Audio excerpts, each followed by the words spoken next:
पिछली बार मेरी transport company को सुपर कार्स डिलीवर करने का काम मिला था, लेकिन जब मैं कार्स को ले जा रहा था कुछ चोरों ने मेरे ट्रक्स पे हमला कर दिया और गाड़ियों को चुरा के ले गए। मैंने किसी तरीके से उनका पीछा करके सबको ठिकाने तो लगाया ही और सारे सुपर कार्स को सेफली नागपुर में डिलीवर भी कर दिया। तो मेरी आज सुबह की शुरुआत होती है बढ़िया स्टारबक्स की गर्मा गर्म कॉफी पीते हुए। साथ ही कैडबरी मुझे पिछले दिन का सारा हिसाब बता रहा था, जैसे कि ट्रक्स के पेट्रोल डीजल का खर्चा, डेली के प्रॉफिट, ट्रक्स की सर्विसिंग और भी ऐसी कई सारी बातें। लेकिन मेरा ध्यान तो इन सब से अलग अपने बिजनेस को और भी ज्यादा बड़ा बनाने में था, क्योंकि मेरे इस ट्रक वाले बिजनेस ने 2 महीने के अंदर इतनी ज्यादा ग्रोथ की है कि लिटरली मुझे तो अब कुछ करना ही नहीं पड़ता। सुबह 7 बजे से हमारे ट्रांसपोर्ट कंपनी के सारे काम शुरू हो जाते हैं।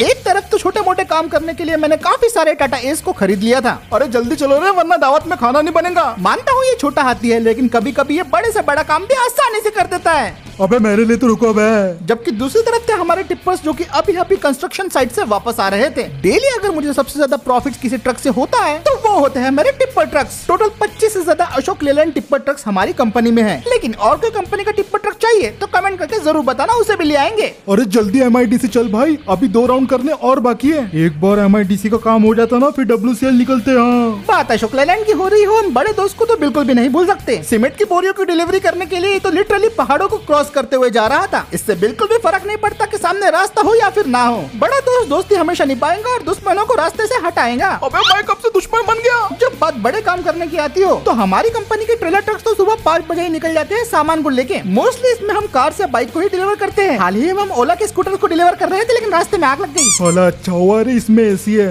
पहले वाले ट्रक में तो बहुत गर्म मारता था रे। कार बाइक्स ले जाने के लिए तो यही सही है, लेकिन अगर छोटा कंस्ट्रक्शन वर्क हो तो भाई हमारे 407 किस दिन काम में आएंगे। मीडियम क्वांटिटी में रेती वगैरह ले जाने के लिए 407 ही हमारे बेस्ट है। तो सर ये थे हमारे सारे ट्रक्स की रिपोर्ट। अगर आपको कुछ चेंजेस करने हैं तो बता दो। सब कुछ तो बढ़िया लग रहा है कैडबरी, लेकिन मुझे ऐसा लगता है कि हमारी कंपनी में हमें और ट्रक्स की जरूरत है। लेकिन सर हमारी कंपनी में ऑलरेडी 50+ ट्रक्स हो चुके हैं। हमारे पास मिनी ट्रक्स है, टिप्पर्स है, ट्रेलर्स है, और क्या चाहिए सर? फिलहाल हमें इतने ही ट्रक्स को मैनेज करना चाहिए। ये सुनने के बाद मैं कैडबरी को बोलने लगता हूँ, हमारे पास सारे ट्रक्स है सिवाय नॉर्मल ट्रक्स को छोड़ के। ना कोई टिप्पर ना कोई ट्रेलर, हमें चाहिए बस 16 चक्का सिंपल ट्रक। ऐसे ट्रक्स अगर हमारी कंपनी में आ गए तो हमें तो और भी ज्यादा काम मिलने लग जाएगा। सोचो ऑल ओवर इंडिया चलेंगे हमारे ट्रक्स। ओह अच्छा सर, तो अब मैं समझ में आया कि आप क्या कहना चाहते हो। तो आगे क्या प्लान है आपका? तो अब मैं सीधा अपने बाइक पे बैठ के निकल पड़ता हूँ भद्रावती की तरफ, और अब मैं सीधा ट्रक की चैसी खरीदने के लिए जा रहा था। और पूरे 20 किलोमीटर ट्रैवल करने के बाद फाइनली मैं पहुँच जाता हूँ भद्रावती ट्रक शोरूम की तरफ। वहाँ पहुँचने के बाद सबसे पहले तो मैं अपने बाइक को आराम से पार्क कर देता हूँ और बाइक से उतर के अब बारी थी शोरूम में थोड़ा सा पूछताछ करने की। अब वहाँ पे जाने के बाद फिर शोरूम के मैनेजर से मेरी मुलाकात होती है और मैं उसे बोलने लगता हूँ, सर मुझे अपने बिजनेस के लिए ट्रक की चैसी बाई करनी थी, और देख के तो ऐसा लग रहा था कि इस शोरूम में वही ट्रक की चैसी है जो कि एग्जैक्टली मुझे चाहिए थी। तो मेरी बात सुनने के बाद मैनेजर बोलने लगते हैं, अरे सर बस इतनी सी बात, रुको मैं आपको हमारी बेस्ट सेलिंग चैसी दिखाता हूँ। जरा इसे देखिए सर, ये है हमारी अशोक लेलैंड की 3718 ट्रक चैसी, वो भी BS6 इंजन के साथ। एकदम brand new full power 14 wheel chassis है सर। ये 37 टन 180 हॉर्स पावर, बोले तो एकदम पावरफुल। और आपको बता दूं कि सर ये काफी डिमांड में चल रही है। अब ये चैसी तो मुझे पहली ही नजर में पसंद आ गई थी और मैं सोच रहा था कि इसके ऊपर ट्रक बिल्ड करना तो काफी ज्यादा आसान भी रहेगा। तो क्या बोलते हो सर जी, चैसी पसंद आई? अगर आप चाहे तो एक टेस्ट ड्राइव भी ले सकते हो। हाँ भाई क्यों नहीं, इतना बड़ा ट्रक खरीदने आया हूँ, टेस्ट ड्राइव लिए बिना कैसे खरीद लूंगा। ठीक है सर जी, ये लो चाबी और एक चक्कर लगा के आ जाओ। अब मैं इस चैसी के अंदर बैठ गया था, लेकिन बैठने बराबर मुझे दिखाई दिया कि इसके इंटीरियर तो काफी शानदार है और इसके अंदर भी अब एसी आ रहा है। अच्छा हुआ सरकार ने सारे ट्रक्स के अंदर एसी को मैंडेटरी कर दिया। और फिर उसके बाद मैं ट्रक को स्टार्ट कर देता हूँ।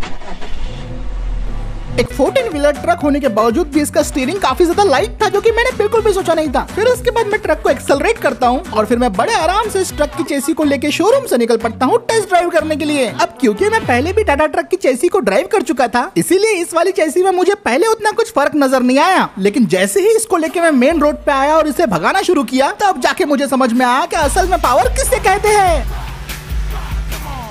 ये नई वाली चैसी तो चलने में एकदम शानदार थी, कोई पावर लैग नहीं, कोई रैटलिंग नॉइसेस नहीं। भले ही ये 37 टन का ट्रक होगा, लेकिन इसकी जो हैंडलिंग थी ये आपको सोचने में मजबूर कर देती है कि इतनी परफेक्ट और स्मूथ कैसे हो सकते हो भाई। ऊपर से अशोक लेलैंड की फिट और फिनिश पहले के मुकाबले काफी ज्यादा इम्प्रूव हो गई थी, इसलिए ओवरऑल इस चैसी में मेरे कंप्लेंट करने लायक कुछ बचा ही नहीं था। और ड्राइव करने के सिर्फ 15 मिनट बाद मैंने फैसला कर लिया था कि इसी चैसी को खरीद के जाना है भाई घर। तो बस अब मेरी टेस्ट ड्राइव कंप्लीट हो चुकी थी, तो मैंने ब्रेक लगा दिया और इसकी ब्रेकिंग से भी मैं काफी ज्यादा इम्प्रेस था। फिर इसको मैंने रिवर्स लिया और इसका टर्निंग रेडियस देख के तो मैं खुद ही हैरान हो गया। लिटरली इसे टर्न करना तो एक स्पोर्ट्स कार को टर्न करने जितना ही आसान था। एक बार ये सारे ट्रक्स मेरे बिजनेस में आ गए तो मैं तो और भी ज्यादा प्रॉफिट कमाने लग जाऊंगा। तो अब मैं चेसी को लेके फाइनली शोरूम में वापस जाता हूँ और शोरूम में वापस पहुंचने के बाद मैं मैनेजर को बोलने लगता हूँ, सर ये चेसी मुझे बहुत पसंद आई और अपने बिजनेस के लिए मैं कम से कम 3 चेसी आज खरीद के लेके जाना चाहता हूँ। लेकिन मैनेजर बोलने लगता है, सर मैं जानता था कि आपको हमारी चेसी पसंद आनी चाहिए, तो सर आप एक काम कीजिए 50% एडवांस पेमेंट कर दीजिए और 50% डिलीवरी के बाद। ठीक है भाई साहब मैं कर देता हूँ, लेकिन मुझे डिलीवरी कब मिलेंगी? मुझे आज के आज ही चाहिए। सर अगर आप आज बुक करते हो तो आपको 2 महीने में डिलीवरी आराम से मिल जाएंगी।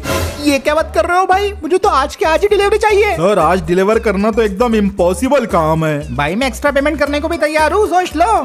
सर लोगों ने ऑलरेडी एक्स्ट्रा पेमेंट करके चेसी को बुक करा है। वो क्या है ना सर, ये चेसी काफी डिमांड में है, तो आप चाहे कितने भी पैसे दे दो, 2 महीने तो आपको रुकना ही पड़ेगा सर, वेटिंग पीरियड यही है। अब मैंने शोरूम के मैनेजर को काफी मनाने की कोशिश की, लेकिन वो बंदा लिटरली मुंह पे मना किया जा रहा था। उसके हिसाब से तो 2 महीने वेट करना ही पड़ेगा, और क्योंकि वो बंदा मेरी बिल्कुल भी नहीं सुन रहा था, तो मुझे अब ये चेसी खरीदने का प्लान ड्रॉप करना पड़ता है। लेकिन मुझे अपने बिजनेस के लिए भी ट्रक्स चाहिए थे। पहले तो मैं एकदम कंफ्यूज हो गया था कि अब समझ में नहीं आ रहा क्या करूँ, कहाँ से ट्रक्स लाऊं। लेकिन फिर मेरे दिमाग में एक आइडिया आता है और मैं फौरन पहुंच जाता हूँ बबलू मैकेनिक के पास। वहाँ पे पहुंचने के बाद मैं बबलू मैकेनिक को अपनी सारी सिचुएशन एक्सप्लेन कर देता हूँ और मेरी बातें सुनने के बाद बबलू मैकेनिक मुझे बोलने लगते हैं, देख मूसा, जिस टाइप के ट्रक्स तू बोल रहा है उस टाइप के ट्रक्स बनाने में मुझे कोई दिक्कत नहीं, आराम से बन जाएंगे। कमाल की बात है बबलू भाई, ठीक है आप जल्दी से काम शुरू कर दो। ठीक है मूसा, फिर मैं चेसी बुलवा लेता हूँ नागपुर से। हेलो, मैं बोल रहा था चेसी ला सकते क्या इधर?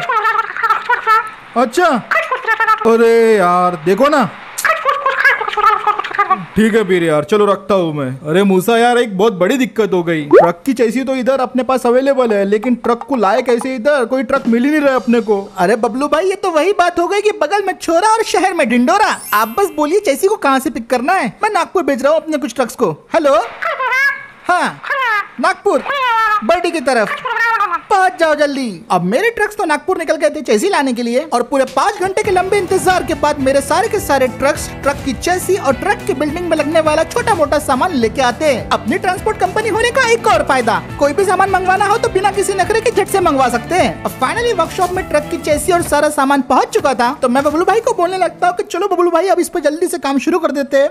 पूरे देसी गिल ट्रक की बॉडी बनवानी है अपने को, तो चलिए शुरू करते हैं। अब चेसी को वर्कशॉप के अंदर लाया जाता है और आराम से रख दिया जाता है। फिलहाल तो इस चेसी के ऊपर अभी कोई व्हील्स नहीं थे, लेकिन सिर्फ कुछ समय बाद ही हम इस चेसी का पूरा हुलिया बदलने वाले थे। देखने में तो मुझे ये काफी कॉम्प्लिकेटेड लग रहा था, क्योंकि नॉर्मल गाड़ी से 10 गुना ज्यादा मुश्किल होगा बनवाने के लिए। लेकिन मैंने सारा काम तो बबलू मैकेनिक को दे दिया था, और फिर उसके बाद बबलू मैकेनिक अपने सारे वर्कर्स को बुला लेते हैं और काम करना शुरू कर देते हैं मेरे ट्रक के ऊपर। तो मेरे ट्रक के ऊपर अब जोरों शोरों से काम शुरू हो चुका था। सबसे पहले तो इंजन, गियर बॉक्स और सस्पेंशन में काफी सारे चेंजेस किए गए, जिसकी वजह से हमारे ट्रक की पावर 2 गुना बढ़ जाएंगी। ये एक हैवी ड्यूटी ट्रक होने वाला है, इसलिए कोई भी गलती की गुंजाइश नहीं हो सकती। पहले तो ये लोग क्या कर रहे थे मुझे कुछ भी समझ में नहीं आ रहा था, सब मेरे सर के ऊपर से ही जा रहा था। लेकिन बबलू भाई तो, चलो भाई शीट काटो, शीट लगाओ, जल्दी से शीट लगाओ। मैकेनिकल काम होने के बाद ट्रक की बेसिक बॉडी बनानी शुरू की जाती है। शुरुआत सबसे पहले ट्रक का कैबिन बनाने से हो रही थी। काफी ध्यान से शीट को काटा जाता है और वेल्डिंग के जरिए हमारी चेसी पे फिट कर दिया जाता है। एक बार बेसिक शीट लगाने के बाद ये लोग कैबिन पे काम करना शुरू कर देते हैं। कुछ ही घंटों में ये लोग कैबिन का काम कंप्लीट कर देते हैं और अब हमारे ट्रक की बेसिक शेप दिखनी शुरू हो जाती है। और स्पेशली मैंने ऐसे कैबिन बनाने को बोला था जिसमें एकदम देसी फील आए। लेकिन बबलू भाई की एक बात माननी पड़ेगी, हर चीज को फिट करने के बाद वो अच्छे से चेक कर रहे थे कि कोई गैप तो नहीं रह गई। यहाँ पे तो कुछ नहीं दिख रहा, एकदम फिट है बबलू भाई, आगे बढ़ सकते हैं अपन। कैबिन के बाद फ्रंट हुड को भी इसके ऊपर फिट कर दिया गया था, और ऑब्वियसली हम लोग अशोक लेलैंड की जैसे इस्तेमाल कर रहे थे, बस ये BS4 थी। हो गया फिट। मैकेनिक तो अभी भी इंजन का ही काम कर रहे थे, लेकिन फ्रंट पार्ट ऑलमोस्ट कंप्लीट ही होने वाला था। मेरे तो खड़े खड़े पैर दुखने लग गए थे, लेकिन मेरा जगह से हिलने का मन ही नहीं कर रहा था। फाइनली अब ट्रक के ऊपर फ्रेम का वर्क शुरू हो गया था और इंटीरियर तो हमारा ऑलमोस्ट पूरा हो ही गया था, जो कि काफी बढ़िया लग रहा था। और इसके बाद फिर ट्रक्स के अंदर बम्पर को भी लगाया जाता है, और क्योंकि इस टाइप के ट्रक्स को हम मोस्टली रात में ही चलाने वाले थे, इसलिए बम्पर पे भी पावरफुल हेडलाइट्स को इंस्टॉल किया जाता है। हमारे गिल ट्रक की बॉडी को पूरी तरीके से फिट करके अच्छे से चेक किया जा रहा था, और अब तो हमारे ट्रक में डुअल हेडलाइट सेटअप भी लगा दिया गया था, मतलब सामने वाला तो लिटरली अंधा ही हो जाए। ये सारी चीजें कंप्लीट होने के बाद फाइनली हमारे ट्रक के ऊपर एक बढ़िया सा लोड कैरियर लगा दिया जाता है। सबसे इम्पोर्टेंट पार्ट तो यही है, सारा सामान आखिरकार हम लोग इसी में तो रखने वाले थे। उधर 2 किले मार, नहीं दूसरा किला मार अच्छे से। हाँ बहुत अच्छे से कर रहा है, एक और बार, एक वेल्डिंग, आवाज छूट गई। ट्रक का ऑलमोस्ट सारा काम तो हो गया था, अब बारी थी वायरिंग, पेंटिंग और थोड़े बहुत मैकेनिकल चेंजेस की। और जैसा कि आप सभी लोग जानते ही हैं कि इन सारे ट्रक्स में कितना सारा वर्क होता है पेंटिंग और रेडियम का। अगले दिन हमारे ट्रक के एक एक बॉडी पार्ट को सबसे पहले प्राइमर मार के पेंट किया जाता है। पेंट सूखने में तो टाइम लगेगा, लेकिन उम्मीद है इसकी फिनिशिंग काफी बढ़िया आएंगी। मूसा ऑलमोस्ट सारा काम तो हो ही गया है। तू बस अब ये बता दे कि कौन से पेंट, कौन से स्टिकर्स और कौन सी एक्सेसरीज लगवानी है। अब कलर स्कीम के लिए तो मैं भी काफी कंफ्यूज हो रहा था, इसलिए बबलू मैकेनिक को मैंने बोल दिया कि भाई कुछ भी हो, बस अपना ट्रक एकदम देसी लगना चाहिए, जैसा आपको सही लगे वैसा बनवा दो। इसके बाद ऐसे ही हमारा काम चलते रहता है और ऑलमोस्ट अब हमारा ट्रक तैयार होने वाला था।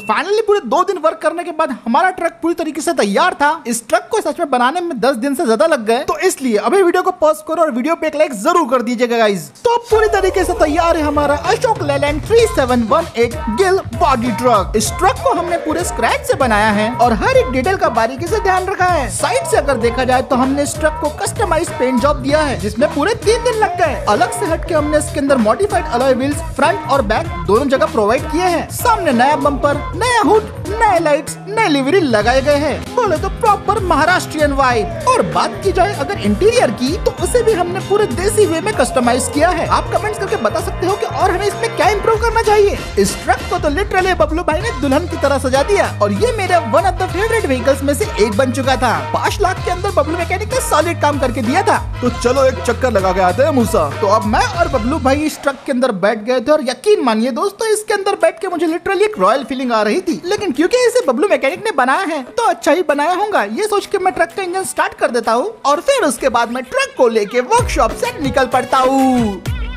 भाई साहब, इसे ड्राइव करके तो मुझे लिटरली मजे आ रहे थे। बबलू मैकेनिक बोल रहे थे कि पहले हो सकता है इसका इंजन फ्री ना लगे, लेकिन एक बार इंजन फ्री होने के बाद ये ट्रक धूम मचा देगा। सच में जब हम इसे रोड पे चला रहे थे हर कोई हमें पलट के देख रहा था। इसकी वाइब भी कुछ ऐसी थी और ऐसे ट्रक यूजुअली शहरों में देखने को नहीं मिलते आजकल। थोड़ी इसकी टेस्ट ड्राइव लेने के लिए मैं इस ट्रक को हाईवे की तरफ लेके चल पड़ता हूँ और हाईवे पे तो इस ट्रक ने अपना असली जादू दिखाना शुरू कर दिया था। क्या ही स्मूथनेस, क्या ही हैंडलिंग और क्या ही कंट्रोल। मूसा एक बार जरा ऑन तो बजाना रे। ओके बबलू भाई।